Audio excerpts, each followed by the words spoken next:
আমি যে হচ্ছে গতকাল একটা পরীক্ষা দিয়েছিলাম, আহ, যে হচ্ছে আপনার বিসিএস এর এই জুনের 1 তারিখে।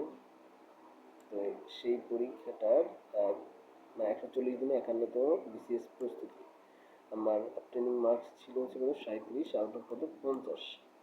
পরীক্ষা নাম্বার 69, ইংলিশ গ্রামার ছিল আর বাংলাদেশ ছিল। যদি দেখি আমার মার্কশিটটা এবং আমার হচ্ছে রেজাল্টটা, তো মোট পরীক্ষার্থী ছিল খুবই কম, 3420 জন, যেহেতু ঈদের পর স্বাভাবিক একটু কমই হয়। কাট মার্কস ছিল 33.5।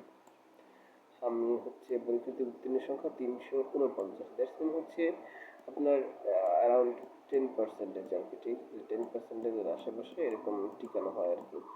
সো 10% টিকে হলে আমার পজিশন ছিল 156 থেকে 171-এর মধ্যে, আমার মার্কস ছিল 37। আর তার মানে হচ্ছে অ্যাভারেজ যে মার্কসটা ছিল আমি তার থেকে মিনিমাম 3.5 বেশি আছি আর কি, রাইট? তো আর আমার পজিশন ছিল 156, রাইট? 3420 জনের মধ্যে। আচ্ছা, আমি এটাই দেখাতে দিয়েছিলাম যে আসলে কেমন কি আছে, দেখি আরেকটা, কারণ হচ্ছে আরেকটা পরীক্ষা দিয়েছিলাম। আচ্ছা, এটা শেষ করে দিই, পরে আরও দেখাবো।